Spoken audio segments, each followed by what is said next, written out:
You've probably seen us all over the racing world and doing a lot of racing designs for events and race teams, but we also do a lot of stuff from small boutiques in small cities all the way up to Fortune 500 companies.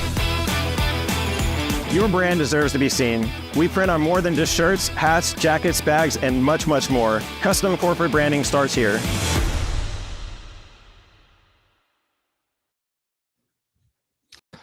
Well, hello, everybody. Welcome to another edition of everybody's favorite racing talk show and everything in between.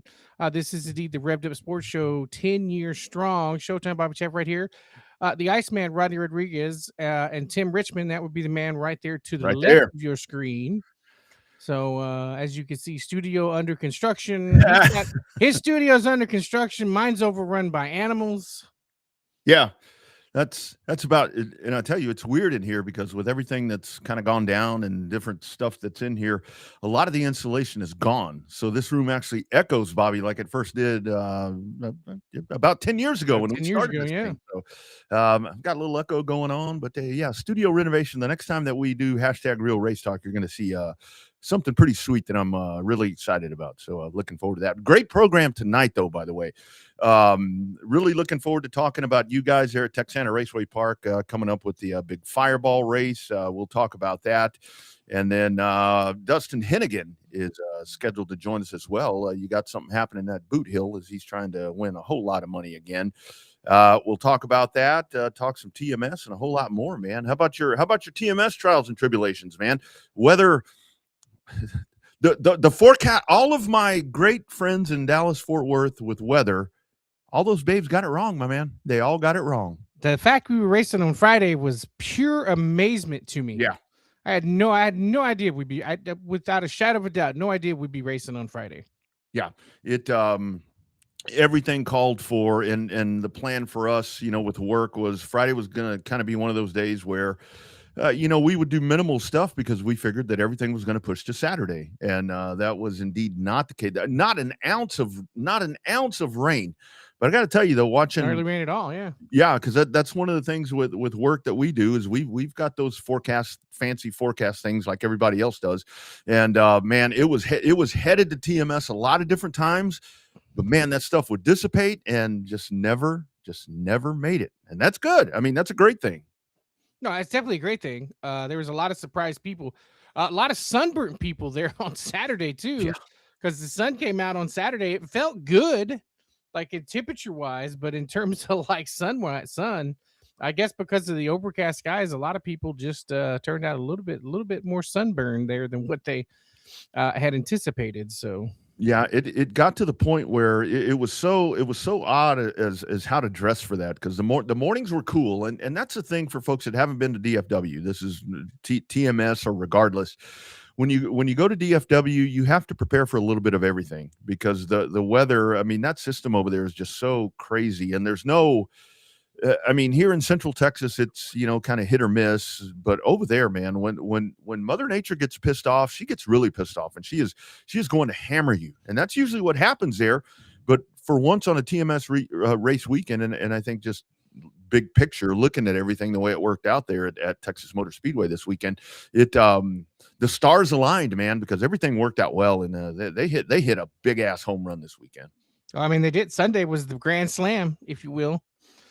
Sold out, meaning every available ticket. No, it didn't. Every available ticket they had available to be sold was sold, whether or not there was an ass in the seat or a tarp covering a seat. Every available ticket they had. Same thing with the dirt track. You didn't hear everybody complaining about the dirt track. I rolled up there on Saturday night, tried to get a reserve ticket to the race, and they said they were sold out. I saw empty seats. Yeah, there was empty seats at the dirt track there on Saturday night, but nobody complaining about that. When I went to TMS in Turn 4, in TMS in 2005, I sat in the very last seat at the exit of Turn 4, and that seat was empty Sunday. Oh, it wasn't for sale. Give me a break. Yeah. Give me a break. It's like, like we talk about all the time. Why find the negative? How about just saying they did good? You ain't even got to say they did great. They did good. it's not a bad thing to wish happiness and success. And the world's most popular driver, the NASCAR world's most popular driver, won the damn race. People still complaining.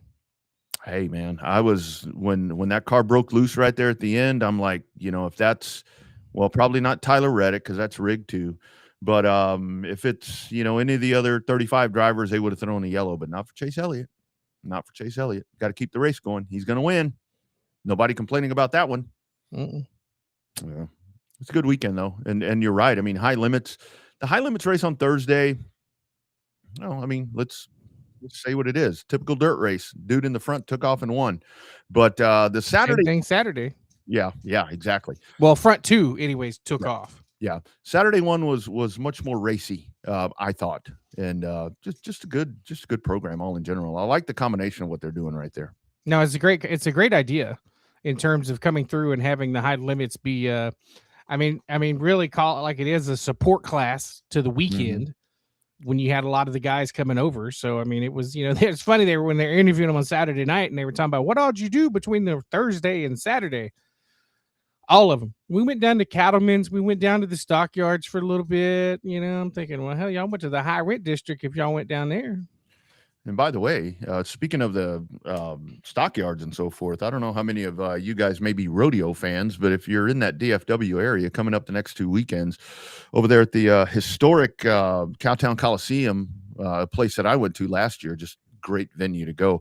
The PBR World Finals happening this weekend, and then the next weekend they stay there in the Fort Worth area, and they'll be over at Dickey's. Yep. So if you're a rodeo person, man, that's a damn good combination right there. Racing and then a couple of weeks of rodeo, you got everything you want right there in your redneckism if you're that type. Yeah, the old school Cowtown Coliseum is a great venue. It's kind of like the Freeman Coliseum. They're not a bad seat in the house. Absolutely, man. It's that one, and then earlier in the year, I got to go to Odessa, the historic Odessa Coliseum there as well. And it's just you go into venues like that, and even the racetracks. I mean, we talk about it with racetracks all the time, but when you go to those venues, it's like, man, if those walls could talk, the conversations that have been heard in those walls, and the artists that have been there, and the shows that have happened in there, man, it's freaking incredible. And I love those older venues. Especially, you have to update them, as you do with plumbing and electrical and so forth. But man, when they leave the infrastructure as it has been, it only makes those places even better, man. When you go into a smelly Coliseum, dude, that's nostalgia all the way right there. I'm telling you, man, for whatever money they spent on Rockingham, they didn't update the bathrooms, not a lick. You still got to piss in a 20-foot long trough there at Rockingham. Oh, is that right? Oh man, they did not update, and they got wooden stalls in there about a foot deep, from the door to the front of the can. Nice. Yeah, they didn't spend any money when they rebuilt that place. They didn't spend a lick of dime on the bathrooms. That's that kind of brings back memories here for Central Texas. With Longhorn and San Antonio. Remember, San Antonio was the all the time you were going to expect some plumbing problems, and it's like I love watching the old these people that go explore San Antonio Speedway, the remains of it, and they go over there walking through turns 1 and 2, and they're like, oh, it looks a little muddy out here. It hasn't rained, but it's awful muddy out here. I'm like, yeah, you're in a septic field, man. You're walking in 40 years of piss and shit. That's right in that corner. That just cracks me up every time, to where it's like a little sloppy out here.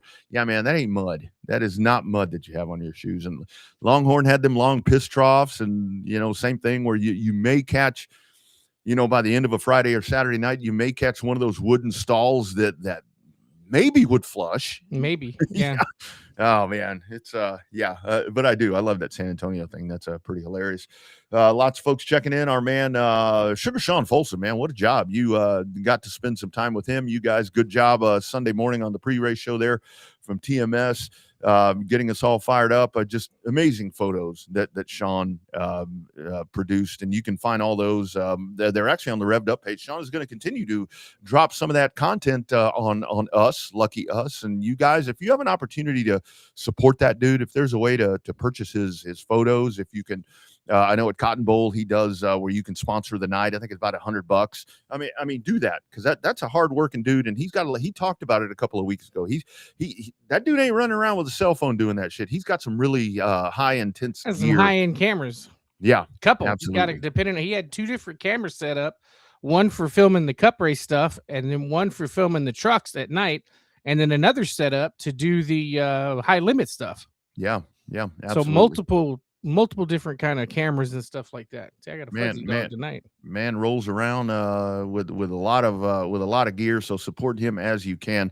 Also want to check on our man there, Russell Vickery, the pride of Maxwell, the Maxwell Madman. They lost Maxwell Barbecue. That place closed down. Did it really? When did that happen? Yeah, I think that happened a couple of weekends ago.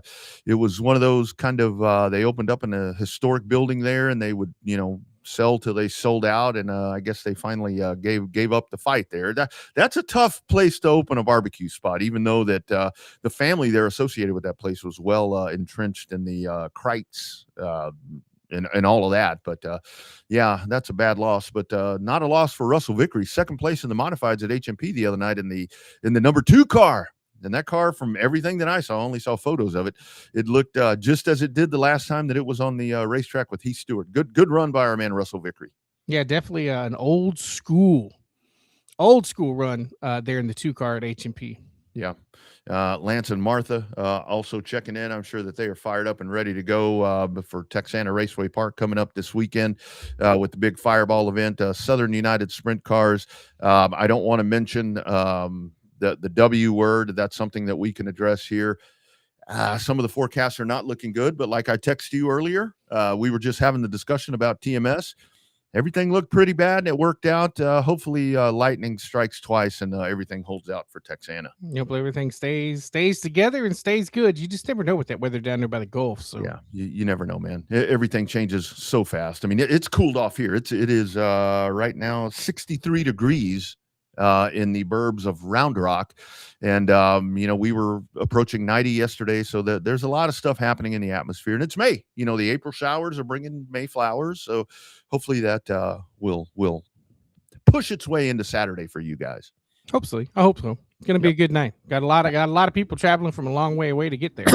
Absolutely. And speaking of that, let's go right to the sources right here. It is that big $1,000 to win Fireball race coming up at Texana Raceway Park in Flag City, USA. It's Edna, Texas. And joining us right here, I mean, look at this right here. I mean, we have what is racing in South Texas right here. I mean, obviously, you know Monty Chamberlain right there, the Wharton County Playboy. I mean, we've got that dude, a frequent visitor right here. But who is this guy on the right? I mean, that is the legendary. That's the legendary Mr. Tony right there. Boys, how we doing? We're doing great, Tony. Doing good. Tony, do you need me to come to Edna Saturday and jump in one of those cars and win for you, like I've done the other 2 times? There's one available. Very, very nice. Very, very nice. Guys, Monty, let me go to you first. I know we have some stuff that we want to talk about, but with this, we're on some national platforms. Tell folks, because we talk about fireballs all the time here, with our local folks. Tell folks exactly what a fireball is. It's an old school race car, and it is something that is really transforming racing in South Central Texas. Kind of give it in a quick 101 what a fireball is. Well, just to kind of set the stage for that, in my opinion, Ray Doyen and Michael Keelich kind of had the brainstorm for this a few years ago. And as I understand it or saw it from a distance, it brought cars out of the weeds. So I think there's a bunch of SAS cars that used to run, old asphalt cars and stuff. Guys converted over. They just didn't have a platform to race on, a whole bunch of Camaros. And, you can't run Camaros in factory stock, things like that. So it was really their brainchild. They got it going. It probably took off a little slow, but now it's a phenomenal thing. It's like more motor than our old street stocks used to be. And we love those, the way those would thump. So it's a hair more motor than an old street stock. And just, it sounds good. It's got, of course, they run the headers. They sound good. They look cool. They're a little different. And it really was kind of, I'll call it, we're calling this fireball phenomenon. Well, the real truth is Ray and Michael set this whole thing in motion as a phenomenon just to get the class launched this day and time, and to bring something that brought cars out of the weeds. That's the best way I can paraphrase it. Is it appears to me, in studying this over the last several years, it's just a badass motor in some cars and it brought those cars out of the weeds.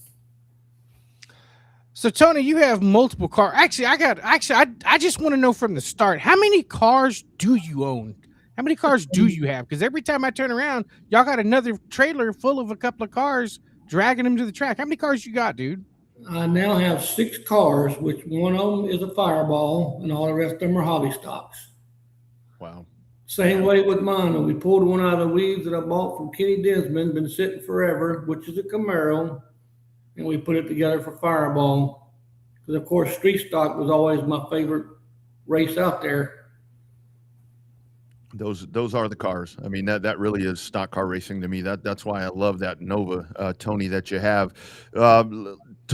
Tony Blankenship joining us here with Monty Chamberlain on the Revved Up Sports Show. Talk about the other part of this. So let's talk about your driving career. I mean, it's a lot of folks that may be newer to the sport may not know. I mean, that they see you behind the wheel at times, but kind of talk about your racing career. Like you said, I mean, this is something that you've done for a long time and just continue to be a part of it. Talk about the years behind the wheel.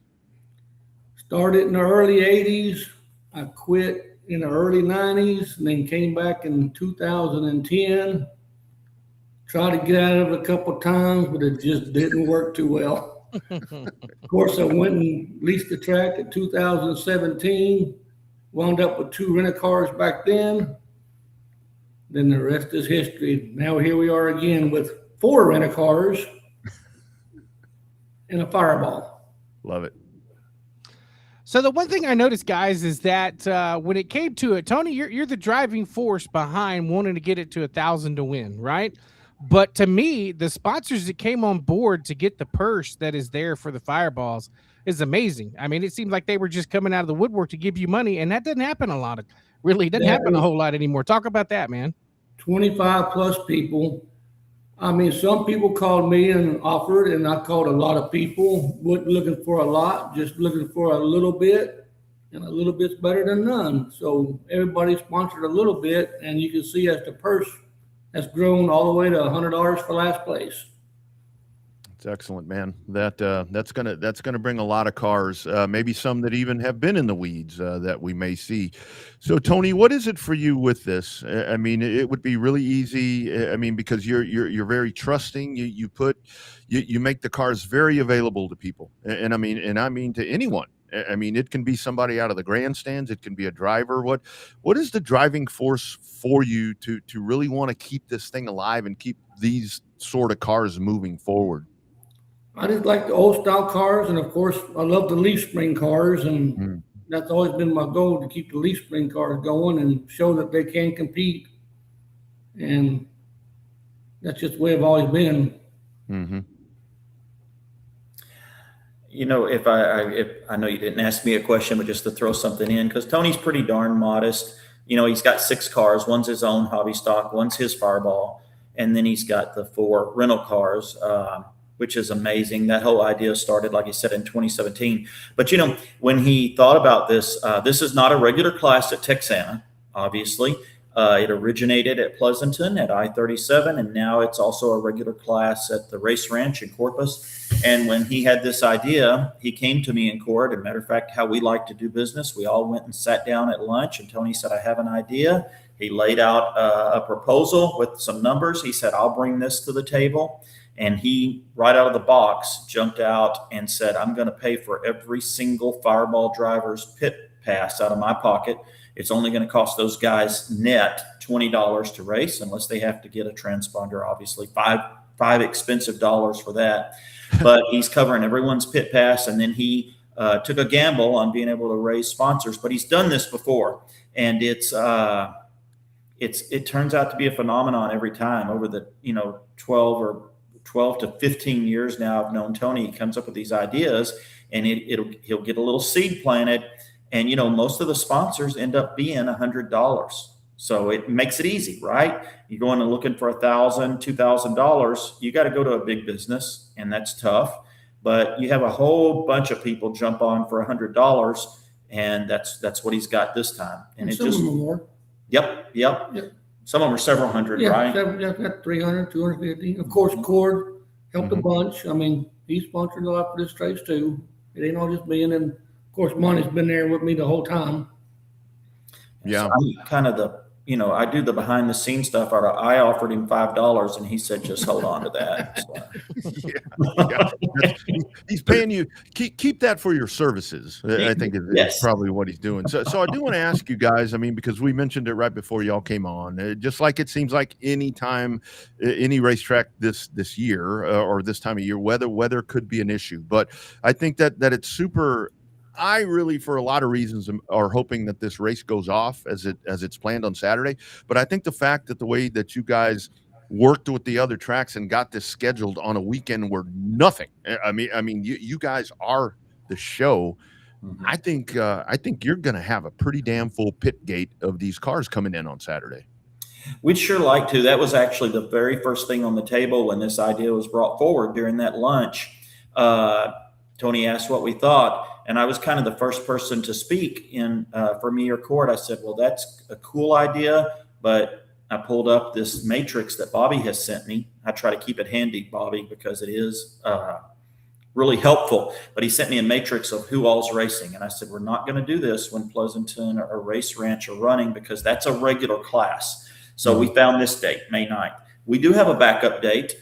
We do have one backup date, and more specifically on that weekend, either Race Ranch or I-37 are running. I believe, if I'm not mistaken, I'm going off the top of my head, that'd be July 25th. Yeah. That's our backup.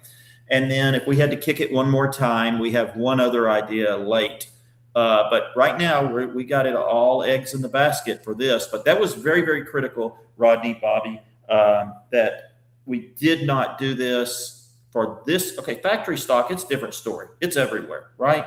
But fireballs are at 2 tracks only, and we're not going to rob that class. We're not going to do that. And we have great respect for those promoters at those tracks, tremendous respect, tremendous working relationships. And so that was completely off the table. That was just kind of that was my little thing when we brought this up, and it just worked out perfect. So this weekend, it's all eggs in the basket, and it does, it's a perfect storm. I shouldn't say storm, but it's perfect for what we're after.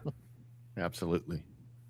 So Tony, what's the difference between a fireball and a hobby stock? You know me, I'm a mechanical genius, so put it in terms that I can understand about the difference between the two cars, because you can run both, right? You take the same car in both, but I think one's got a chip and something else. That's about all I know. You can run the hobby stock in the fireball, but you cannot run the fireball in the hobby stock. It's way different. I mean, the fireball's got floater rear ends, they got way more motor, bigger intake. I mean, just everything is totally different. You can run a lot more cubic inches on motor. Yeah, there really ain't a whole lot of comparison to them. Yeah.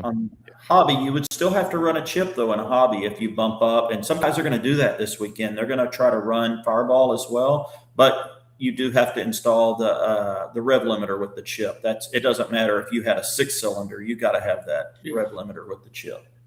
So it really is where with the phenomenon that is the factory stock. And again, I think that this weekend is so genius with you guys because the huge Boot Hill race, that's a long way from Edna. So that's not really going to affect you. But the phenomenon that is a factory stock, if they were to try to run with the fireballs, a little bit of a disadvantage, if I know the rules correctly, maybe. Same thing with the hobby stocks. Definitely a disadvantage, but if it goes dry slick to me, all the motor goes away. It's all in the driving of the car. Yep, absolutely. I mean, we won races with my hobby stock at I-37 with my Camaro and the 355 the Nova. We won races up there in both of them. Yep. It is possible. Yep. This, I think you can see it right behind us, maybe over Tony's shoulder, that DTK Memorial Race. Was that with the Nova? One of them was with the Fireball, and one of them was with the 355 Nova. Yeah, so he's taken it up there and done that, and the last 2 years in a row we won the big race up there. That's excellent. Tony, I do want to ask you, because I was in my time when I was racing full time, I never ran a metric car. I was always a leaf spring guy, as a Camaro or a Nova, and that was always the one thing about with your cars. And you told me, one of the first things you told me when I drove your car was that you're going to have hell spinning this thing out. Kind of talk about that part with leaf springs, and I did manage to spin it out. But kind of talk about the leaf spring part, man. I just love that you are focused on the leaf springs, man. That is as old school as you can find right there, man. Well, that's what I started out in, and I had plenty years to tinker with them and piddle with them. Matter of fact, that 32 car I've owned now for 13 years. So, just the more you mess with them, the more you learn. So that's why, I've drove metric cars too, but I just love the leaf springs. Yes, sir. So in terms of, do they, other than the money, are we giving them a special trophy or anything this weekend, a big fireball trophy, or are they just getting I don't know. Sometimes, Monty, you like to go extravagant with some of the trophies. So some fireball, maybe give them. Yeah, give them a thing of fireball. Oh, well, there are a couple of things. Yep. So we'll talk about that. I know they're going to have a trophy. I need to honestly check with Cord. It's probably along the lines of what our regular trophies are. But Jacob Burnett, I got to name him specifically. He used to race factory stock, and I don't want to say only he used to, because I'm sure he'll be back someday. He has 2 young children he and his wife Caitlin are focusing on. But Jacob is an incredible, anyone will tell you this, he's an incredible welder. He's an artist, and he has a side hustle. He is doing it's called 4, the number 4, and then BEE something. I put it on the Facebook page. I'm sorry, I'm pulling a blank. But anyway, he donated a little grill. It's a collapsible grill. The sides fold under, and then he engraved it. But it's really for hobby stocks, okay? But he's looking at maybe doing some other things this year, something for our banquet. So I kind of got my story crossed up. That's not for fireballs. It's for hobby stock, because he'd already made it in advance. So that's a special thing. But definitely, hey, the fireballs are going to have a fistful of money in their hand. They're coming in cheap.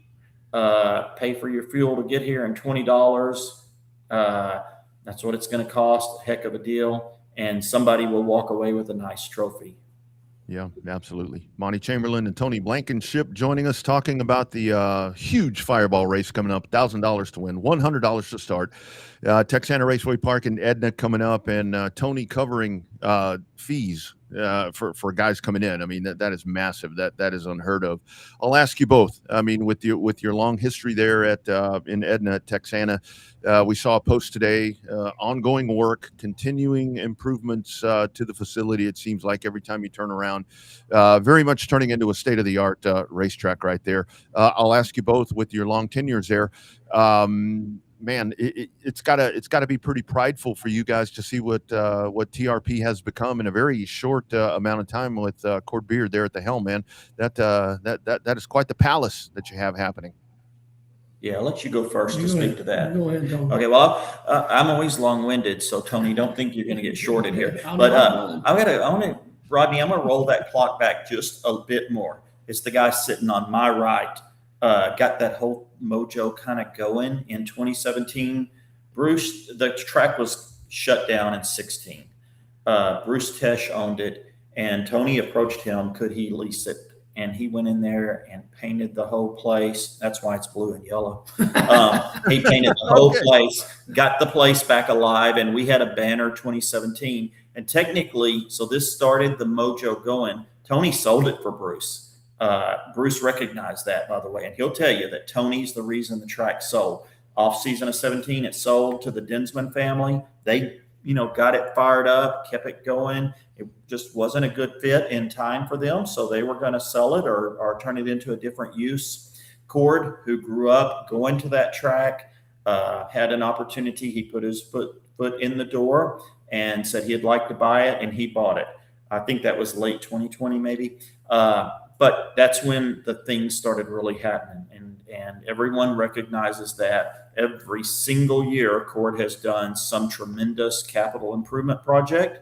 This week, pouring tons of money into 15 brand new state-of-the-art lights that we're replacing. He looked at a lighting project, but it was going to be very expensive from a third party. And that's not to say it won't happen down the road, but he did other capital improvements this last winter with the water tanks, and he actually came in like with laser levels and readjusted the grade on the property so it would drain better. He worked with the landowner next door to improve her drainage and built a new fence for her in the process. Just a lot of things. So to sum that up for me, because I'm too long-winded, and let Tony talk on this as a customer perspective, for me, we couldn't be more lucky in who our track owner is than Cord.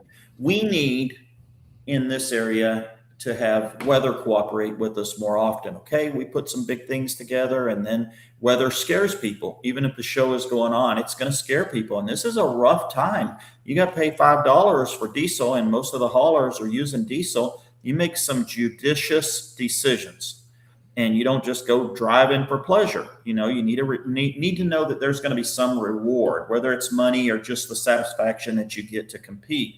You don't want to drive somewhere and have to say, well, that was a waste. Okay. Mm-hmm. So we need weather to cooperate, obviously, just being a realist. But with regard to property and the facility, we could not be more lucky than to have the track owner we do, and to have the resources that he has to make things happen. Because I'm going to tell you right now, I follow this, and there ain't no money in those capital improvements. Trust me, there ain't no money coming back from capital improvements. That's just how it is. So you do it for the love. And Tony, I'll shut up. Go ahead. Everything we need to say, but yeah, Cord just amazing track owner and amazing friend. And like I said, he helped a lot out with this Fireball. I appreciate him letting us do it. And, I mean, it's definitely a top-notch track, the cleanest track. Never will see a tall piece of grass on it. I mean, it is everything top-notch. Yeah, and you know, it's something as simple, sorry, Bobby, it's something as simple as what Bobby was just talking about. We were talking about, I mean, and I remember, you know, one of the first times I went to Texana, you know, the old bathrooms. And again, that's one of those things to where it's like when your customer's coming in, because it's a customer. You can call it a race fan, you can call it whatever the hell you want to call it. It's a customer that's coming in. And the funny thing about it, when you think of a restroom, you don't think of that as like a palatial whatever, but you don't want to be pissing in a trough, and you don't want the plumbing backed up, and you don't want no toilet paper. He immediately took care of that. And it's things like that, I think, that make him a great track owner as well. Top notch and air conditioned. That's right. It's the coldest spot on the property in the middle of the summer. Yeah. So guys, what's the Tony, are you racing both? You're going to run both, or you got somebody in both your hot seats there for the two races? GW is going to drive the hobby stock in hobby, and he's going to drive the Fireball in a Fireball, but I'm going to drive the hobby stock in Fireball. Oh, okay. I'm not going to try to do double duty. Leave it up to young man GW to do that. I'm sure he'll be on the top shelf like fine high-dollar liquor, I'm sure. The track owner will be racing this weekend. He'll be racing in the 354 car, but he'll hang with hobby, right? Yeah. So any names that you guys have, I mean, because the Fireball list, I mean, the other thing that I really think is cool about the Fireballs with bringing cars out of the woodwork, it also brings drivers out of the woodwork, it seems like. I mean, we have guys that hadn't turned laps in a while that are suddenly back in these things. Any idea on some of the shoes? I don't have to drop names, but let's talk about a better forecast of drivers. Do you guys think it's going to be a pretty good one? I think so. Yeah, he mentioned some names this afternoon to me. There's a friend of ours who used to race street stocks with us real avid. He has been busting his ass, burning the midnight oil, getting a car ready that hasn't hit the track yet. Another buddy of ours who hasn't been competing in Fireball. Someone bought a Fireball and is putting him in the car. He'll be there this weekend. We have talked to several guys that run routinely at I-37, and we are very blessed that they're going to come down. Very fortunate and very pleased to have them.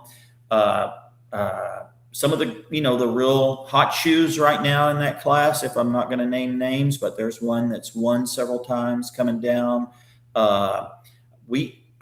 we're not certain, but it's sounding like there could be 25 of these things showing up. That's the vibe.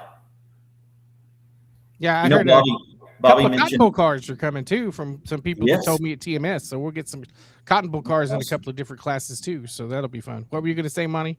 I'm very sorry, Bobby. You know, last season, and I guess it was the 2025 season, we experimented with something because we had the first race of the season and nobody was running. So we tried to have fireballs, and Had one. we had one. But there was no incentive. But this is a big deal, and I think this is one of those things where you look at it from a synergy standpoint.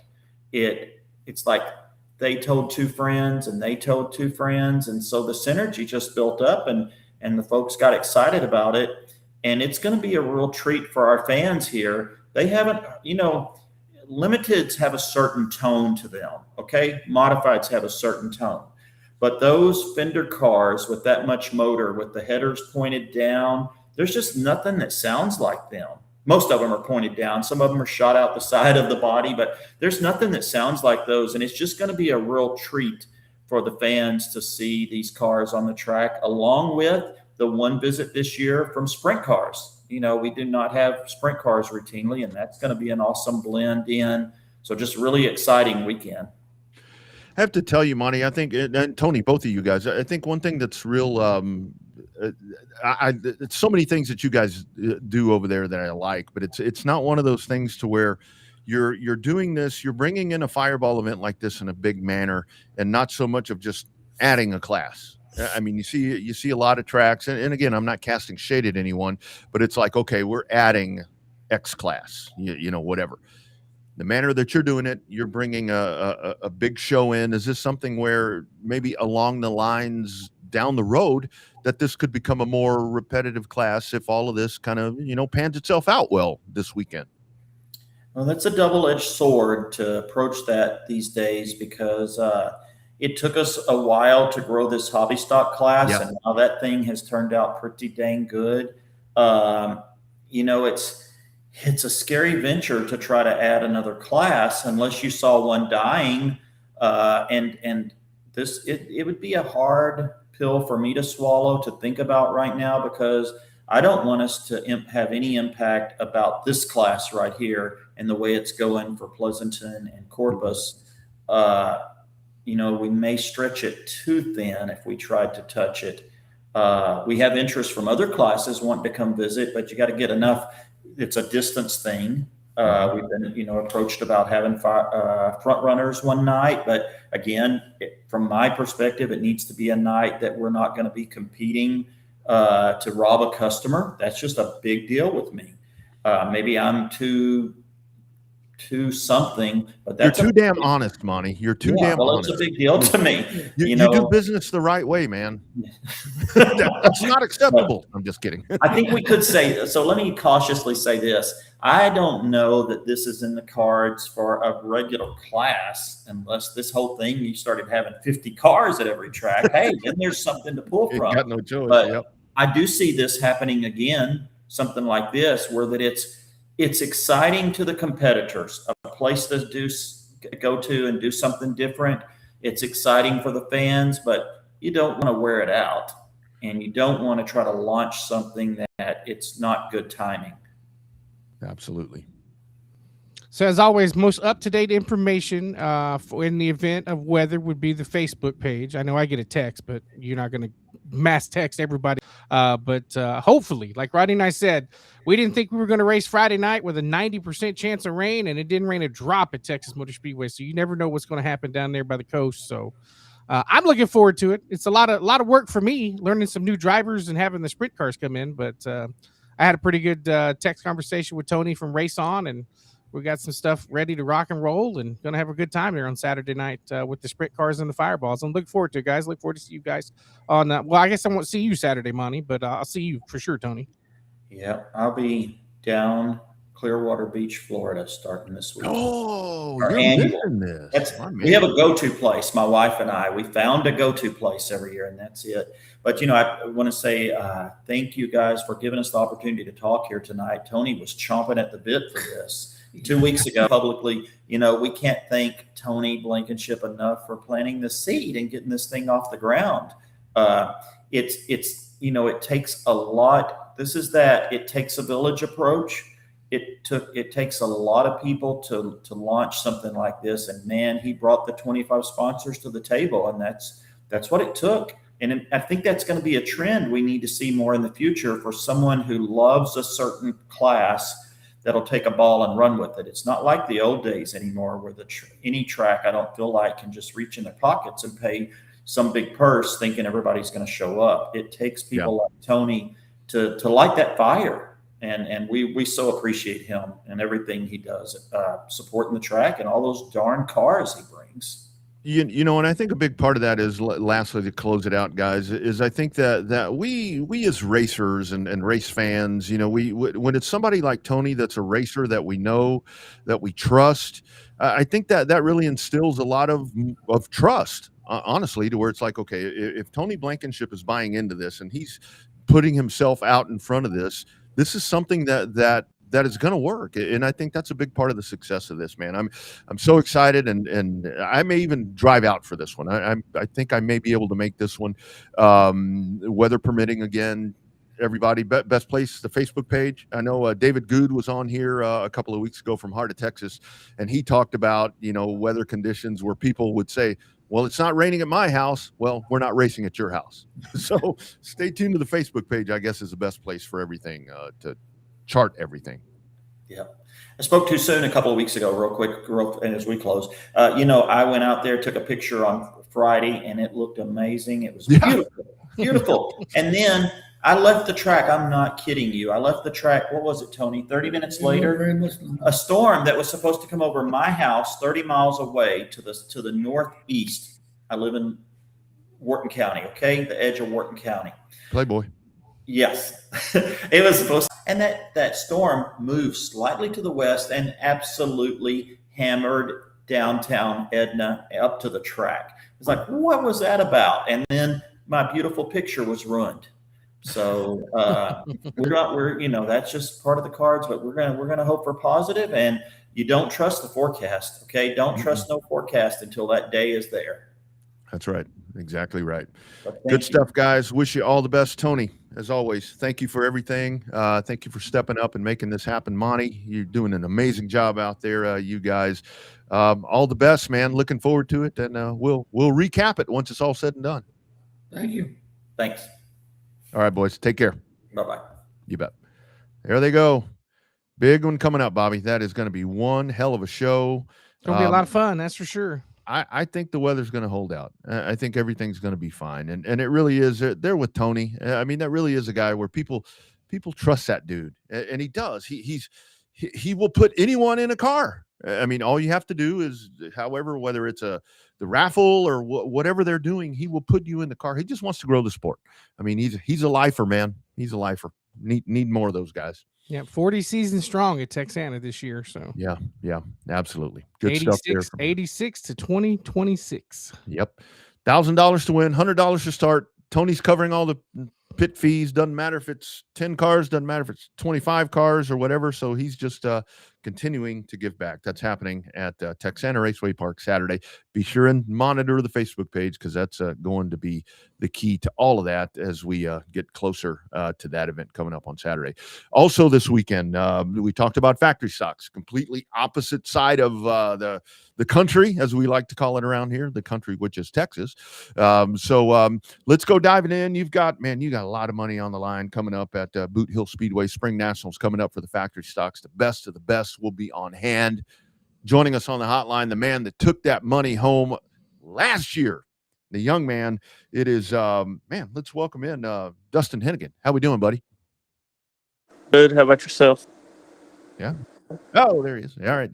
Doing good, man. How's the preparation going, dude? You ready to defend that title? That's the goal. We just showed up to the train. We're getting set up and ready for tomorrow. Let's kick off practice. Absolutely. So Dustin, is this the topless one, or is that the other one that's topless with the factory stocks? I can't get them. I always get them backwards. Which one's the topless one? Is it this one or the next one? This one's the topless one.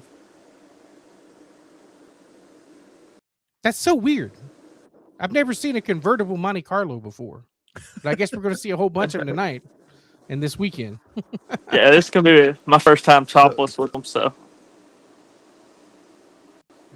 Dustin, talk about last year, man. So that one came down to to the very end. I mean, walk us back through that race, man. Just a hell of a ride right there, and taking home the big money. We have it pulled up on the screen right there, where you're on top of the car with a top last year. Kind of recap all that. I'm sure right now you're trying to not think about that because that's in the past, but relive that one for us.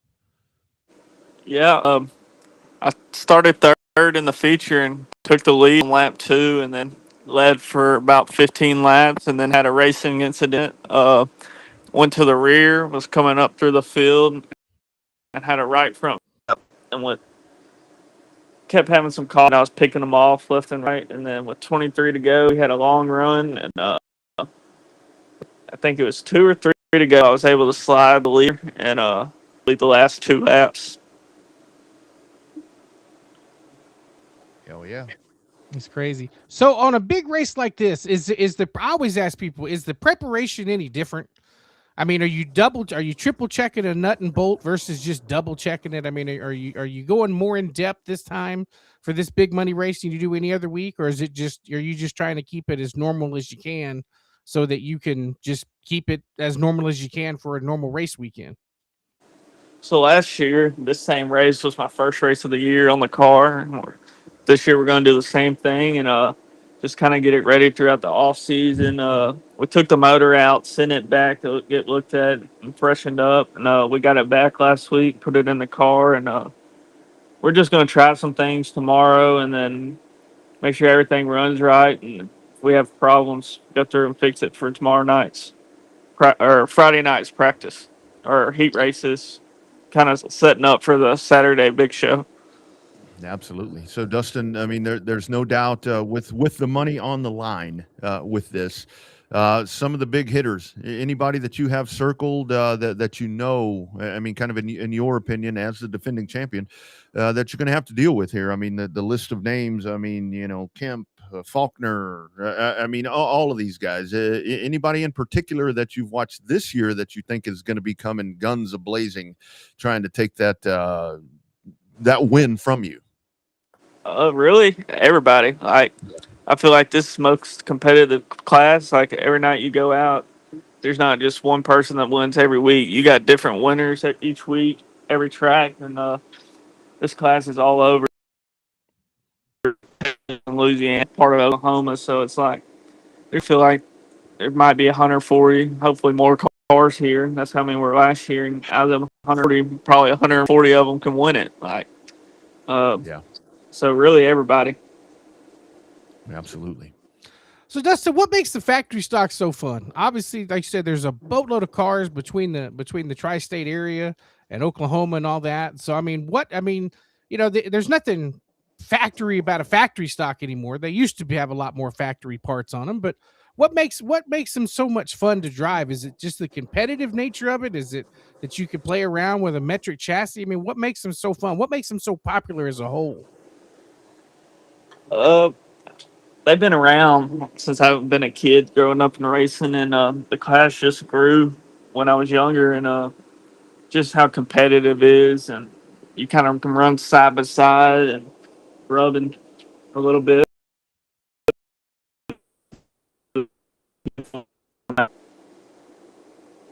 Yes, sir. Kind of talk about some of the other stuff that you've done this year. I know you said first time out with the factory, grand entrance right here. But kind of talk about everything else that you've been doing. I run a USRA modified. I've been up to Lucas Oil, Arrowhead this year, running with USMTS and all them shows. I got 1 win so far, multiple top fives. We've been consistent all year in the mod, and just trying to run when we can with the shows, and mainly the big shows around here. Just try to hit those up, get better. Just when we have a weekly show, be able to maybe win. Yes, sir. So just out of curiosity, obviously you don't have to tell us where it all went. What the hell did you do with all that big check money last year? Did you put it all back in the car? Did you take a vacation? I mean, what does somebody do when they win a check that big? Well, I drive for somebody in the car, so obviously it's right for half to go back to the car owner to fix the car and make sure the car gets back running, and then from there we'll figure you kind of settle up. But I still got most of it. I'm a picky guy, so I like to save my money and Nice. spend it on good things. Most of it probably just went. They're starting to run go karts around here, so I just bought me a go kart and just kind of try to watch what I spend, and mainly it's just spending on reasonable stuff. That's impressive because you're a very young dude, and a lot of times young dudes don't do that. I mean, did you spend some of that? I saw some pictures on Facebook. I saw you all dressed up and stuff. Did you spend some of that on a wardrobe, man? You're looking awful fly there in that suit that I saw you dressed on Facebook. that was that was prom. I think Oh, you 2 years. did that one. Yeah, that one was about 2 years ago. Nice. Jeff Hammond, he's always giving me a hard time, and Yeah. he posted it. Nice. That's fun. That's fun. So, so what's after this one? You gonna run the mod some more? You gonna try to hit the big ones? I mean, what's next after the? Obviously, the focus this weekend is on this big one, but I mean, what all you got down the pipe coming up for the rest of 26? Oh, I think I'm going to run most of the Tom series and the American Racing series with my modified, and kind of see where we're at in the points in those. And we got some more big factory stock races. Another one here at Boot Hill, the King of the Hill. Been close to that one the last 2 years. I've had top fives in it, and that's one I really want to get and be able to be a King of the Hill winner. There's a lot of people in that one, and it's a big history around here. Yeah. Last one for me, Dustin. Is Boot Hill the king of the factory stocks? Honestly, I mean, I see a lot of back and forth where it's like we talk about different drivers, and sometimes the discussion comes up about racetracks, and I think the South is left out of that where we are because it's definitely up there. Is that truly the factory stock place? Because it seems like it to me, because that's where all the big shit happens. This is the Architects region, I guess. Architect Speedways. Gene Borders started the factory stocks, if I'm right. It's before I was born, and around here, everybody, no, you can't pick who's going to win just by showing up.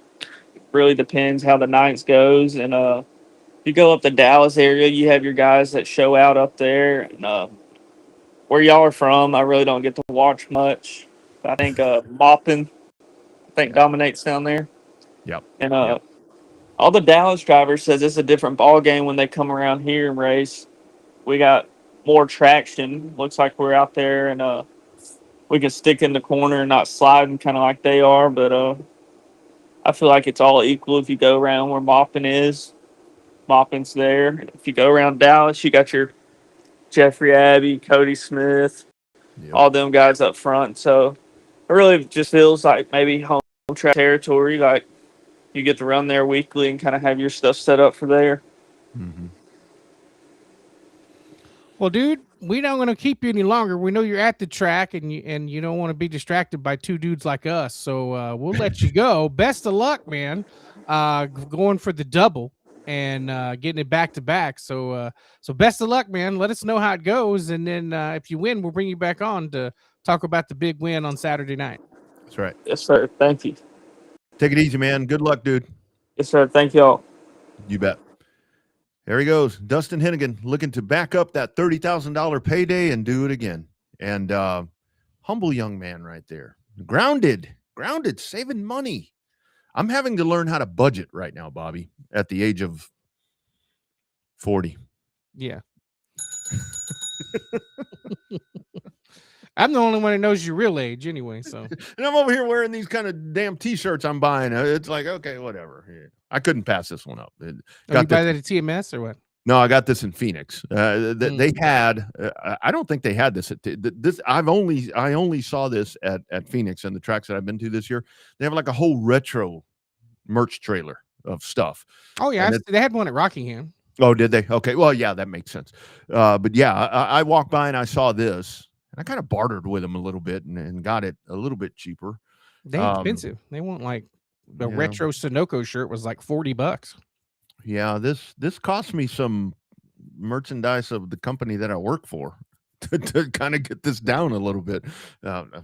I'm sure that they probably weren't supposed to do that either, but anyway, I did. Couldn't pass it up. But yeah, Dustin Hennigan looking to go right there, and it really is. I mean, Boot Hill, that's another one where, I mean, when you talk about, the places that you really want to get to, I do want to get there to see the place. I've been close to it.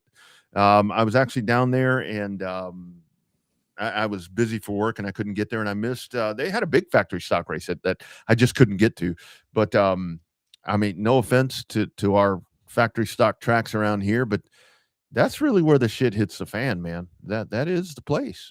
That is the speedorama of factory stock racing. I mean, most factory stocks, pay what, $1,000 to win on a good night. Yeah, and they're racing for 30 times that. Yeah, exactly. And they're going to bring the best of the best, and then some.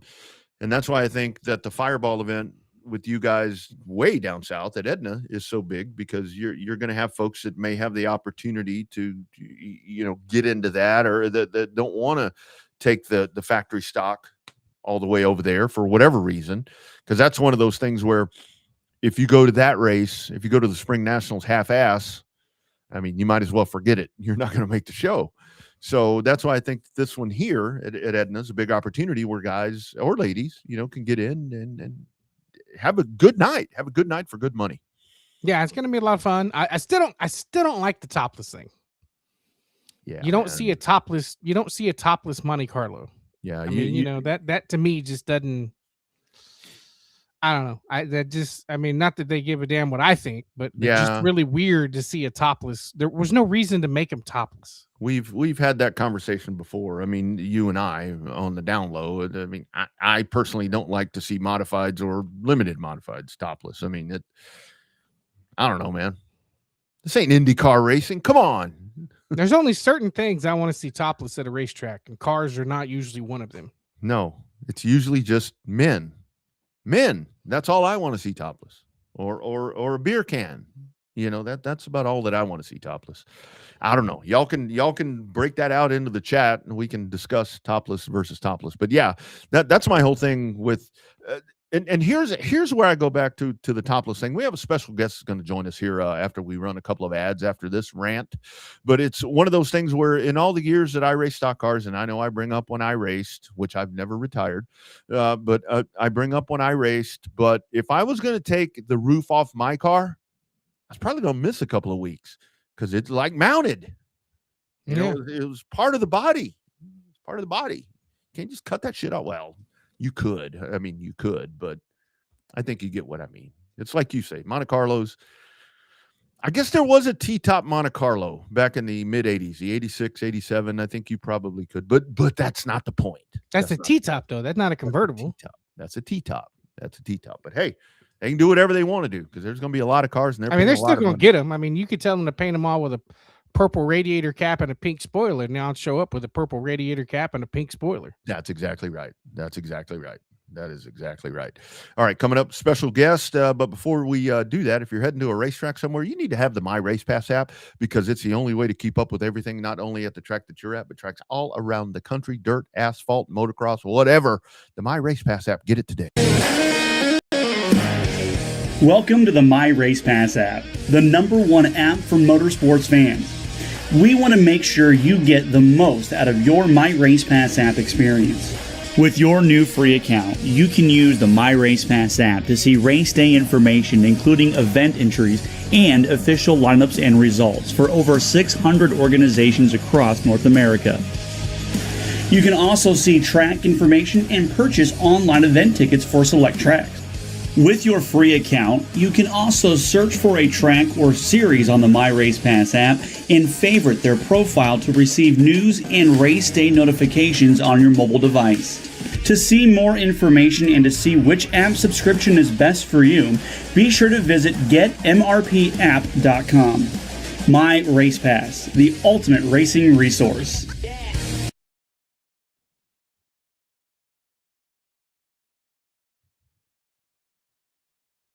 All right, so we're back. Surprisingly, there we go. Well, I was actually trying to play a commercial. Got to tell you about our friends at Audio Visual Consultations. Been a while since I've run the board here. AV Consultations, if you're in the Central Texas area, 512-255-8678. They will come in and get your home theater system set up, your home stadium system, whatever you're looking to do. As a matter of fact, they were here. That's why you see kind of some of these bare walls behind me. If you've watched the show for any amount of time, you know that there's usually a couple of 65-inch TVs mounted up here behind me. They've been relocated. My other go-to is gone as well. In the studio transformation, they came in and did that and reset them, and the price was extremely affordable. They can do that for you. It doesn't matter if you want a home theater projection system. If you want the multi-screens like I have, whatever it is, they will do it for you. 512-255-8678. It's avconsultations.com. Check them out online. Use the code word Revved up when you talk to Tom at 512-255-8678. You'll get a little bit of a savings right there. That's Revved up. Be sure and mention that to Tom, and they will hook you up like they have hooked up a lot of people. It's Audio Visual Consultations, avconsultations.com. Good stuff. That's right. Yeah, I've seen the new setup. New setup is pretty damn cool, I got to say. All right, so we've got, and this was a very late add-on. I had to text Bobby during the break here. That's kind of one of the reasons we got a little discombobulated right here about what we have going on. We've talked a lot. We've talked a lot on the program this year in 2026 about the future of racing with the quarter midgets. Quarter midgets have one hell of an opportunity coming up this weekend. We talk about all the kiddos and the folks that have graduated out and doing different things, but these kids have the opportunity this weekend to race at, say what you want to say, Circuit of the Americas in Elroy, Austin, is one of the finest race facilities in the world. I'm not just talking about the U.S., in the world. And those kiddos are getting the opportunity to race there. We wanted to throw a few minutes at our man, Captain Bruce Wright, to talk about that. Bruce, dude, that it has to be. How the hell would you have acted if you, as young Bruce Wright, would have been racing at COTA? You'd have been out there taking a piss over there by the tower and stuff. I mean, I remember as a kid, we were allowed to take a parade lap at Longhorn, and we thought that was a big deal. So, yeah. Me and Miss Ellie pulled up today to meet the NASCAR Youth Series president and the volunteers of the Austin group to get our trailers parked. And wow. So first, what a big weekend. They're having all of USAC's classes. So it's Porsche, Mustangs, there's IMSA. There's 3 or 4 classes that are racing the big track, and they put us inside of turn 12. So literally our hauler is 15 foot from the apex of turn 12. And man, they are screaming by, and we got the quarter midget track getting set up there. It is going to be loud and wild all weekend long. That's right up your alley. Loud and wild. That, like, loud and wild. Yes, sir. If you wrote a book, that would be the title of your That's book. a good title. Yeah. Yeah, that's a good title. So yeah, we actually took a little bit of time, so we come down here to the brain trust of Jake Wright Motorsports and Kruger Motorsports. We're in Bastrop, checking on the progress of the modified. It looks good. Looks like it's really coming together now. Yeah, we're staying in Bastrop tonight, and we're setting up the track tomorrow. So I wanted to give a shout out to anybody who wants to come out. Bruce, do the kids, I mean, I'm sure some of them do, but do they understand the magnitude of where they're getting to perform? That, man, this isn't some just makeshift place. They're getting to be at arguably one of the most famous racing facilities in the freaking world. Yeah. I think the older kids get it, because a lot of these guys were in Dega 2 weeks ago. But in Dega, they ran the parking lot, right? We're actually inside the track, right? So the little guys like Logan he's heard the term, he's seen it on TV, but I don't know that it's hit him yet. But Yeah. some of the older kids, yeah, I think it has. I think it's really starting to, at least it will after tomorrow. I mean, there's going to be over 200 quarter midgets there, possibly up to 300. We don't know yet. But I know when I was driving down today, saw a trailer from Nebraska, followed him for a while. So, Wow. yeah, they're coming in from everywhere, man. It is going to be a time. And just the way they got it set up, it's really, really cool. So it's just a little bit shorter than San Antonio, but it's wide. So there's going to be a lot of opportunity for passing. And then just literally doing your program, and in the background, there goes these Porsches and Mustangs and whatever zipping around. It's when we parked our trailer, I just took a video. I was like, "Are you okay?" And I was like, "Look at this shit here." It was really cool, man. It was awesome. It's great. You know, I didn't realize that Bastrop had such a great cell reception. That's really good over there. You're so crystal clear. It's like you're sitting right next to us, dude. Well, I'm pretty proud of myself because my camera wasn't working, and then I figured out how to turn it on. And I didn't want to go inside the shop because I usually get about 1 bar. I got 4 bars. It's good. I'm right out here up front. You're at the Kruger compound. I mean, Oh, they yeah. know people. They know people. So Yeah. so they're going to have the most fiber optic shit that you're going to find over there. There's some shit going on over here, buddy. There's some shit going on. So Bruce, what's the schedule for the quarter midgets? I mean, the other stuff is fine. I mean, but it's kind of one of those things where me, if I would be able to get out there, I've watched Porsches, I've watched all that stuff. Yeah. I'm really curious about this. So what's the on track time and race events for you guys? So here we go. So tomorrow we're going to be staging all of the trailers from all of the competitors. Right now they're coming in as we speak, and they will be all night long. So tomorrow is basically staging the trailers, getting everybody where they need to be for their pits, getting their stuff set up, and then doing our check-ins. The drivers' meeting starts early, Friday morning at 7:30. The junior Hondas, which is Logan's class, and again, we don't know how many cars. There could be 20, there could be 120. We don't know yet. Yeah. They're going to be the first practice session. Get this. 90 seconds is what we get. That's it. It's like the 90 dirt track, seconds. dude. 90 seconds, and you get to figure out, do I have the right tires? Do I have the right gear? Do I have the right stagger? I mean, it's like, I've been doing this shit a long time, and I've never been told 90 seconds. Yeah. So, yeah, everybody gets 90 seconds. Then I'm still not quite sure how this works, but from what I understand, it's all computer generated. So the drivers will get a number chosen by the computer, a random draw. And that's going to dictate their starting position and whatever heat the computer says, that's what they're going to be in. And then game on. So Friday is going to be heat races and lower mains. And then Saturday is going to be features, A mains. So all day long. So I don't see any lights. So we'll probably run till 5:36. And the same for Saturday. Now we're also fighting the weather too. So it's going to be dancing around some raindrops. But we're prepared. NASCAR brought some of their stuff, and of course the Austin group, Joey Jenkins, my VP, he's got some stuff in his truck. We brought some stuff here. Robert Walton's going to be out there. We're gonna make this happen. So to watch you guys, I mean, so do you just go in like you would Dakota? Go in, general entrance. No. Okay.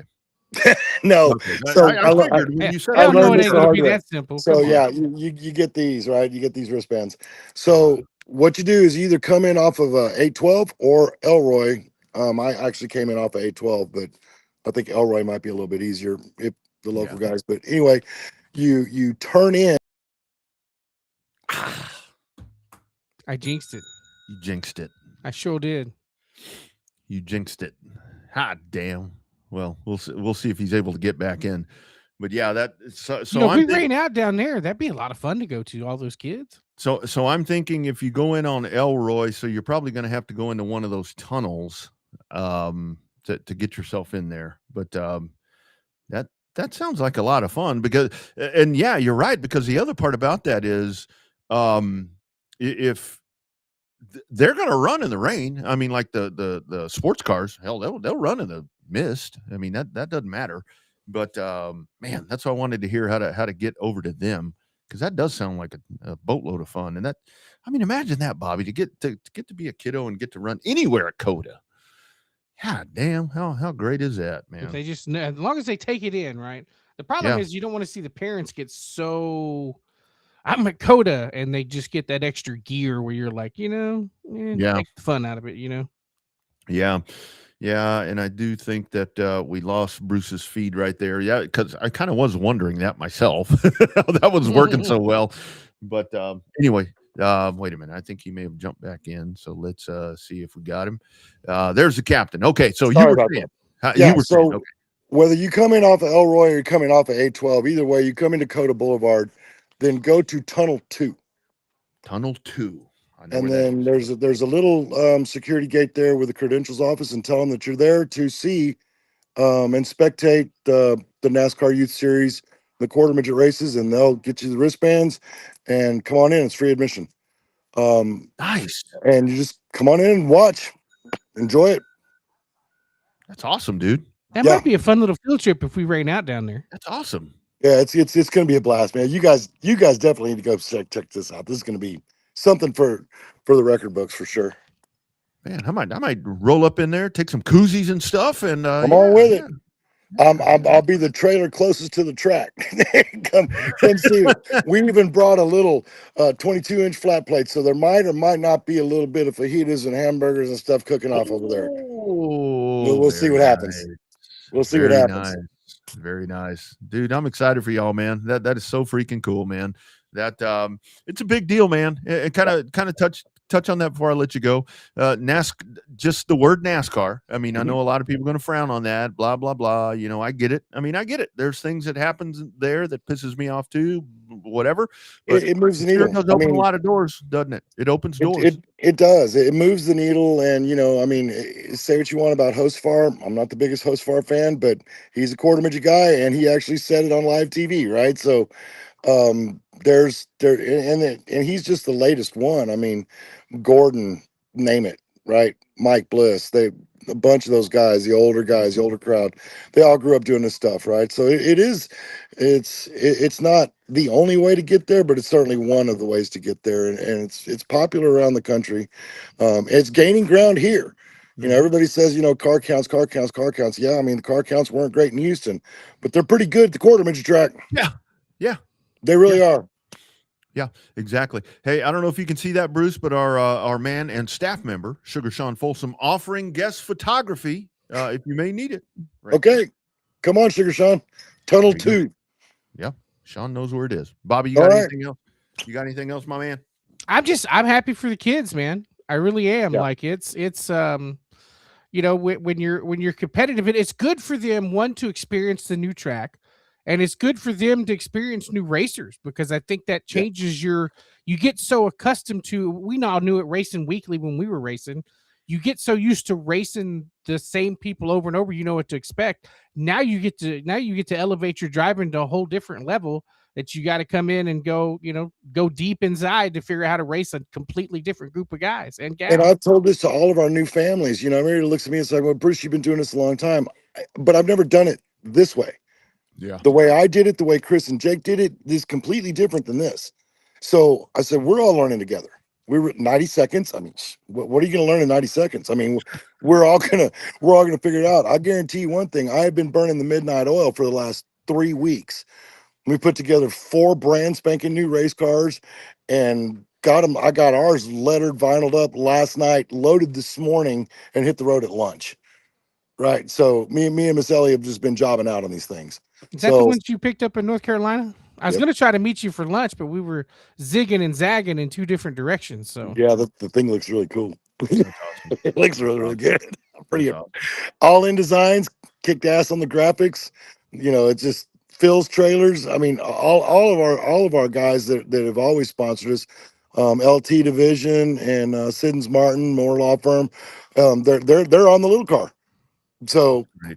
yeah, and then they're more excited about the little car than they are the big cars. Yeah, I'm You know sure. what I'm I saying? mean, there's So, a lot of momentum there. I mean, that's the whole thing where it's like, Yeah. you know, with the big stuff, it's kind of like, but yeah. Kick ass, dude. So excited for y'all. Hey, look over your shoulder, man. You may see me kiss you on the cheek, dude. I'm excited. Come on, bring it, man. We'll be there. Me and Miss Ellie will be there at 7:30 in the morning, and we ain't stopping till it stops Saturday Well, night. So I come don't on. think I'll go that early, but I may see you at some point. 10-4, man. Y'all be good. Thank you. Captain, Hey, take Bruce. care, brother. All right. Bye, guys. You bet. Who's more excited, him or the kids? Yeah, tossed up. Flip a coin right there on that one.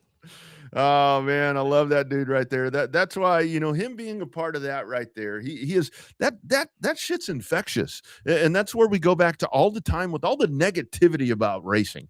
It's like, you know, with all the negative stuff, that infects people. You feel that and it turns you off. When you hear that right there, look, I had no inclination to even think about going to COTA, but now I kind of want to go to COTA. Yeah, if something happens and if the forecast and the reality and the forecast don't match up, hell, that might be a fun little field trip. You think about it, take a camera and some microphones and interview some of them kids when they win. I don't think NASCAR would be all that upset if we were trying to do that. Absolutely, man. They don't care. I mean, that's where, like he said, you walk up there and tell them you're going to watch, I'm going to hand you a wristband. I mean, that's a nice change compared to some of the other stuff. But yeah, really cool. So that's coming up. Circuit of the Americas, the NASCAR Youth Series. You've got the Austin group, the San Antonio group.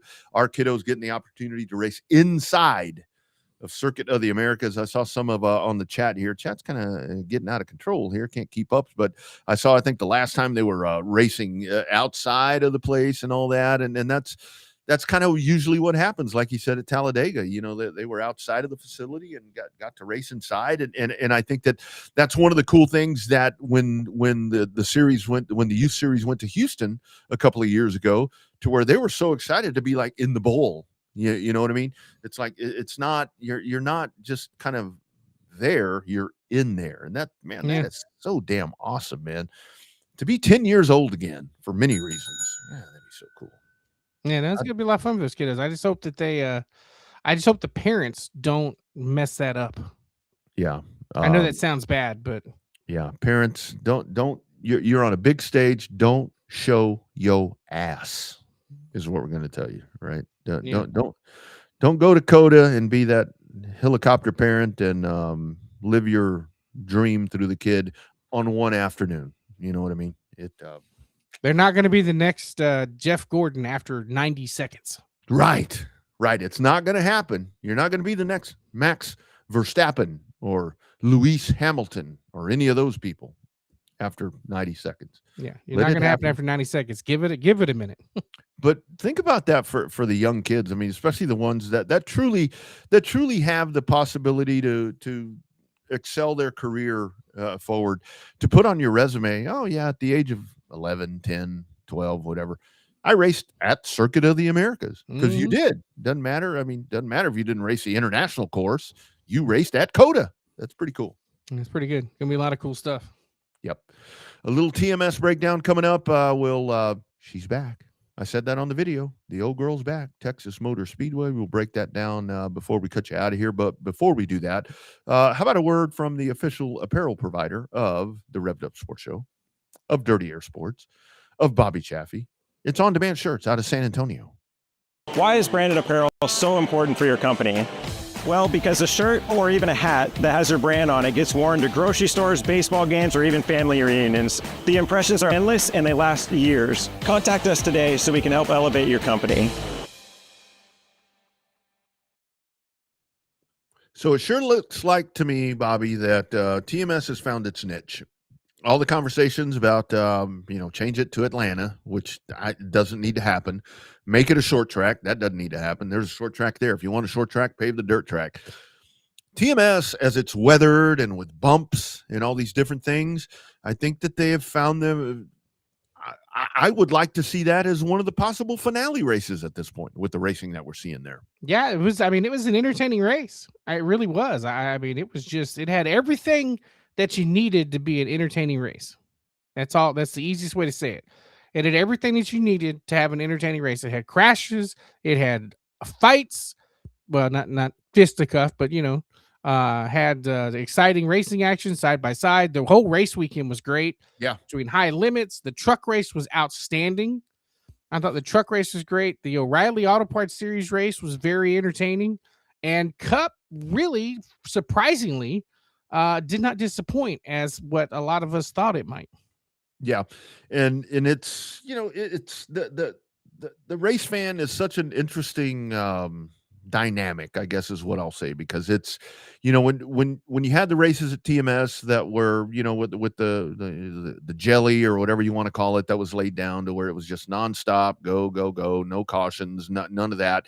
That was always something that kind of pissed people off. You had 7 cautions on Sunday, 5 of them were not related to a stage. And I did hear some people saying, well, it's a wreck fest. Well, I mean, you kind of pick your poison. Yeah, right. You go back to the track had no character. I think the bump in 3, with the tunnel and all of that is an added element that keeps people on their toes. And I still now are seeing people say, well, they need to fix the bump. No, you don't need to fix the bump. I mean, let that thing get worse, in my opinion. I mean, that's those characteristics that give, Darlington stripes and whatever it is. Texas is a mean old bitch right now. And I think that the way I correlate it is that right now, as the track is coming to its own, and again, I think in my own mind, is all of the negative conversation that has been had about Texas.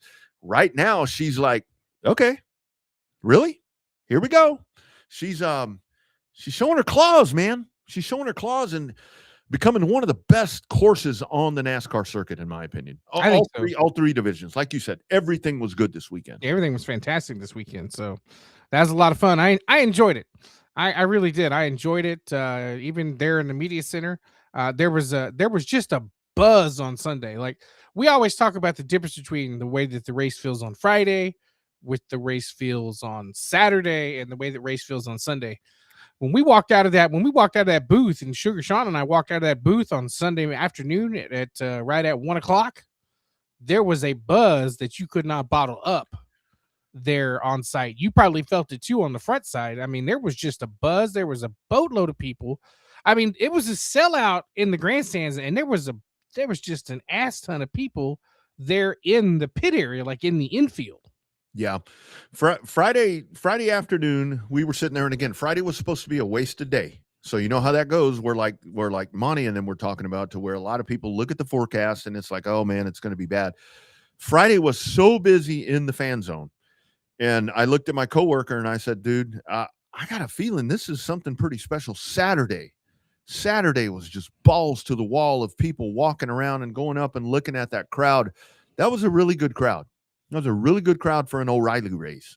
And the thing about it, I think where the misconception comes about with TMS, because I know the whole sellout thing is a topic of conversation, but what people don't realize, if you haven't been there in a while, and again, this can kind of attribute a little bit to the negative folks where about the seats getting taken out.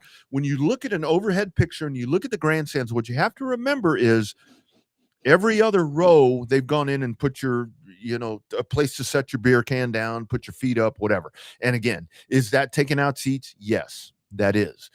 But at the same time, that is something that I think I enjoy. I hadn't sat in them freaking grandstands in years. Yeah. It had been years.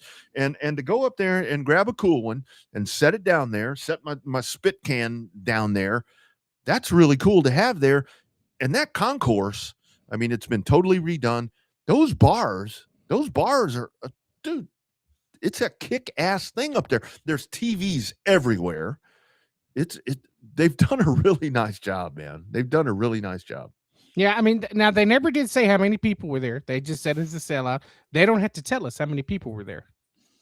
They don't have to. They just need to tell us it's a sellout, and that's all we need to know. Yeah. I can tell you that it seats, apparently from what I heard, it seats about 90,000. And again, this goes back to the fact of, with the sellout thing, were there 90,000 people in the stands? Probably not, but 90,000 seats were sold. 90,000 tickets were sold. I don't know if there were 90,000 people there or not. I don't think there were, but it's pretty damn close. There's a lot of people. I mean, you could There's tell a lot of people. Like, you could just step out from the media center and look up at the stands, and it was packed. And camping. I was there. I was there for almost 2 weeks because I had an event the week before. I got there on Sunday, Bobby, to go move my trailer. I text you this. I got there to go move my trailer. There were campers arriving on Sunday. I mean, it wasn't 250 of them, but the fact that people were arriving on Sunday kind of led me to believe that something's happening there. So it's I think the one race date helps. There's no doubt about that. It's the demand thing. You get to see it once, but now I think it's an even bigger factor that the racing is kind of producing a really good product, and people are going to find reasons to bitch and moan about it. But hey, man, that's my home track. I mean, to me, it's Texas Motor Speedway. I heard you mention this to where it's like, I think you mentioned this probably on the pre-race show to where it's you hadn't been there in a while. To me, I don't care whether it's full or not. I still get chills going to that place because I've been going there for so long. Yeah, it felt like going home. Yeah, and it really did. It felt like going home. And that's what I like about it now with work is I roll in there for car shows. That's my place. I mean, I'll go rolling up there. I mean, I'm just really glad that they had a good weekend because they deserve it because they've been much maligned, and I know so many folks that are on staff there and they're just beating their heads against the wall, trying to do different things, and it wasn't the real impressive thing about this weekend was it wasn't Miranda Lambert, it wasn't Blake Shelton, I mean it wasn't all the concert thing. This was racing that brought people out, I think. I mean, the biggest thing about it, though, it made me feel much more safe, if you will, about Texas Motor Speedway. Yeah. Than I did going up there because it's like, if you go up there, everything around there, that land is valuable. Woo! That land is valuable. Now, granted, the part that makes it ironically and sucks at the same time is that the reason everything's out there is because of the racetrack. Because of the track. Yeah. And now the track, the value where that track is worth just gazillions of dollars. Yeah. And, the other thing about it is I've got a really good friend on staff there, Chris Mosqueda, that kind of handles all the work that I do there. And he's a good friend of mine. And when I was there on Monday to kind of clear out some of my stuff, he's like, we have events all month. He's like, we got stuff happening on Tuesday. We've got a weekend event, and then we've got weekends all the way. So there's always something happening there. But it's just really exciting for me, the fact that God, this is where I wish that you get IndyCar back, because I think that if you got an IndyCar racer, Bobby, that it would be hell. They may go too fast again. I don't know, but I mean, think about those IndyCars ripping around there, that bumpy ass track. And it's beat up. That's why they won't run there. It's too bumpy. It is beat up. I mean, I've walked that track. I've ridden in David Starr's NASCAR limo riding around there. And when you go through 3 and 4, I mean, it's like your teeth are rattling around. I mean, it's pretty rough, but it kind of looks like this wall back here is what TMS kind of feels like. Yeah. But it really was, man. If you're a diehard TMS fan and you haven't given up on the place, to see them, it's a feel-good story, man. It's a feel-good story. It's not the most hated place anymore, it seems like. Well, when Chase Elliott says, I have a love-hate relationship with this place, and I've been very hard on it. Now he's managed to win 2 of the last 3. He changed his tune on television and in the media center very quickly. Yeah, yeah. So, good weekend. Good weekend for the old girl. And she's old. It's 1997. How many years is that? 30? 30. Well, 30 40? seasons. 30 seasons. Yeah. 29 years, 30 racing seasons. And, I was actually thinking what you said something a while ago, to where it's like you mentioned Rockingham earlier in the program. So let's say that TMS closed. How long do you think the outcry would be? Well, we need Texas back. The folks that dislike it, and Texas is kind of screwed from the get-go, just in the manner that it was built and the dates that it acquired and the way that all that happened. It's just kind of one of those things. And I know when North Wilkesboro came back and got the date, that was kind of one of those things where, screw you, Texas. I mean, hey, man, North Wilkesboro and Texas both doing okay. I'm good with that. I'm totally fine with that. Totally fine with that. You worry about Dover, Yeah, man, I'm hoping that all-star race does some magic, and maybe it does, because it seems like there's just a lot of momentum right now. It seems, I think the Carson Hocevar effect is good. That's a good thing. Chase Elliott winning races and so forth and so on. I think the Kyle Busch stuff, I think, while probably not the best move that he made the other day, for the folks that want to be pissed off at Kyle Busch, I mean, if Kyle Busch is in position to win, he's going to get aggressive. Hell, if he's in a position for top 15, he's going to get aggressive right now. That's the Kyle Busch that we want, right? I mean, that's KFB. I don't know about F, but K sort of FB. We want hit. That's the Kyle Busch that we want. So anyway, things appear to be going in the right direction. It's off to Watkins Glen, and that may be a really good thing for TV, because it sounds like it's going to be rainy. It's going to be raining. Going to be raining. So both days, qualifying and racing for both the O'Reilly Auto Parts Series and the Cup Series. So do you think if SVG wins this, I mean, because Trackhouse has not been good at all, no semblance. I mean, Ross was in the top 10 the other day, but kind of, piss that away. SVG wins. Is it rigged? No, I think haven't been good. He's just leaps and bounds better than everybody else. Yeah. Yep. If Trackhouse was a tick better, he'd have won COTA. That's how you know Trackhouse is off, when SVG doesn't win a road course like that. Yep. Absolutely. Yep. Good weekend for Texas. Great show, man. The fun conversations right here that we've had. I mean, again, Texana Raceway Park. Be sure you can follow Bobby on the socials as well. He'll have the up-to-date stuff, but be sure and follow the racetrack to know what's going on with the Fireballs. Again, $1,000 to win, $100 to start. If you're looking to get out there, Tony's going to cover those pit fees for you. So that's a little bit of savings right there. Really hoping that one goes off. Great conversation with those guys tonight. Yeah, it's going to be a lot of fun. I really am looking forward to it. Obviously, you throw in the sprint cars, the fans. Like I said, the weather's going to keep some people away, depending on what happens. But fingers crossed, man. You can't control the weather one way or the other. And we've already had one that rain out. We don't want two, but, you just can't. You just can't control it, right? You just got to go with what you're given and have at it. So that's right. Dustin Hennigan joined us there at the bottom of the hour, talking about the Factory Stock Nationals coming up at Boot Hill. Defending champion right there. It's going to be a locked and loaded field of those. You can be sure and check that out. I think our friends at Race On will have that. So be sure and check that out. That right there. It fireworks, I'm sure, right? I'm sure there'll be some kind of controversy coming out of that race. There usually is. There always is. And that's the one where, if you follow that series, the factory stocks, if you follow that division, that's where you get up Sunday morning, get your cup of coffee, your shot of whiskey, whatever you're doing, sit back, read the paper, read Twitter, and check out the drama, because I'm sure there's going to be a lot. It's going to be there. Yeah. Captain, and not just when the usual two dudes that it used to be all about either. I think they made up, right? They did. Sort of. Yeah. Which goes to say, people can get along. You don't have to be mad at each other all the time. They're all fences can be mended. You know what I mean? I mean, I'm sure they're not like, mano a mano doing things, but if those two can get along, I think we all can, right? Yeah, there's hope for everyone if those two can do it. We need to get those two on here. The four of us, just talking shop, talking racing, nothing else. Yeah. That would be fun with those two. Bruce Wright, the energy, the man, the captain, Eric Coda, that dude, pass drop.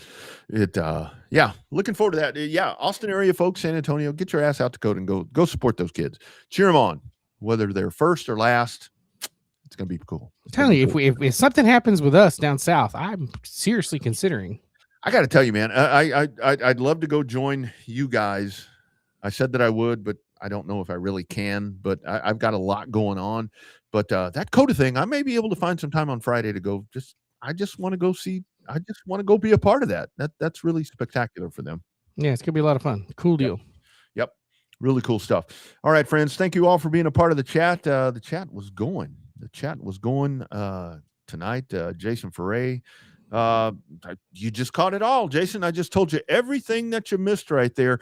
And be sure and go back and check out the replay on the Facebook page. You can check out Dirty Air Sports on YouTube. Subscribe to that. And here's a late comment right here from our lady Christina. Coda, this weekend's going to be awesome. We'll be out there supporting the local clubs. That's what it's all about.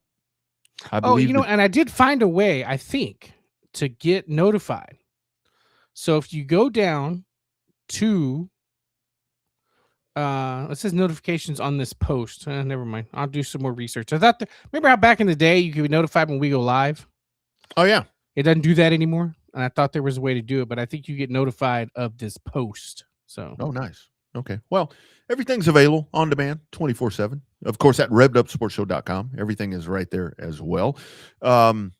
Yeah, support those local clubs. The other night I was asleep and I woke up and I had this thought. I believe the children are the future. Teach them well and let them lead the way. Somebody had to write a song with those words, right? Pretty sure there's already a song out there. Oh, damn. All right. Well, forget that. Yeah. Day late and $1 short. Story of my life. That's the title of your book. Yes, that is definitely the story of my book. This Texas, it's backwards across my cap. That's the story of my life right there. No, everything's good. All right, friends. We'll do this again next week. And I'll be in the brand new Revved Up studio. It won't have all the asbestos and all this stuff behind me, but it will look very fine. And Bobby will be in his great spot. Actually, our background's going to match better because the new setup is going to be a lot like yours, the same kind of colors. So good. I won't look as red in those. So anyway, your plans for the week, my man. I think I know your weekend plans, but what else you got going on? Believe it or not, I think I'm going to use my camper over Memorial Day weekend. So I got to go work on that damn thing. I was going to say, you fix that leak in the roof? It's still there, but it didn't leak as bad as I thought it was going to leak. So there's get a tarp. There's hope. There's hope. I got to get up there, find that, and then I got to work on trying to find out if there was any damage structurally. Yeah. But where are you going? I'm going to go to Fentress of all places. Oh, nice. You're going to the old leisure camp. It got bought out. I know. It's high rent district now. I didn't realize that till I looked this afternoon. Got a buddy, my man, Pete Reyes out of Lockhart, Texas, that spent a lot of weekends at the leisure resort. It's leisure resort now, right? It's not leisure San camp. Marcos River Resort, what they call it now. Oh, nice. It is a cool spot, though. I mean, yeah. It's a little pricier than I'm used to paying when I go down to Edna and stay at the local state park down there in Edna. Yeah, absolutely. I don't really know if I want to expand on this. It says, Sugar Sean says, thanks to me, Bobby got the camping bug. Did you guys sleep in the same sleeping bag or what the hell's going on there? No, I stayed with him and his brother in their camper. I'm just making sure. Three separate beds, beds, 3 hard ass beds, but 3 separate beds. Okay, well, just making sure you guys weren't spooning or anything like that. Because no, we were fine. Crazy things happen on race weekends. TMS does still have that in it to where it gets a little out of control. So anyway, I guess the weather's getting bad. The dog just came in, Little just kind of came and curled up down here. So no, I don't know. Anyway. I've been feeding them all afternoon. Yep. Rusty's doing just fine, but yet we had the other dogs. I didn't have my dog sitter here for the show. So yeah, I got a I think you got the same text. Let me see if I can find it before we go. I don't know where it is. From our friend Kayla. From Freckles. Yeah. She was said your dog was going at it back there. So yeah, there you go. She's been paying more attention to the dog than to us. Well done, Freckles. It's like, I shaved to impress her and put my glasses on, and she's watching your dog. Day late and $1 short. Story of my life. All right, friends, we're getting out of here. Be sure and tune in next. What's today? Wednesday. Be sure and tune in next Wednesday. Tentatively, that will be the next Revved Up. We're going to get this thing back on track. And get you all the hashtag Real Race Talk. He's Showtime Bobby Chaffee. He is down south here in Texas. I'm Rodney Rodriguez. We look forward to doing this again. Thank you all. Like and subscribe to all the socials. Go find a local racetrack, and if you can't find a local racetrack, find a streamer and check out the real racing action. Till next time, this has been the Revved Up Sports Show.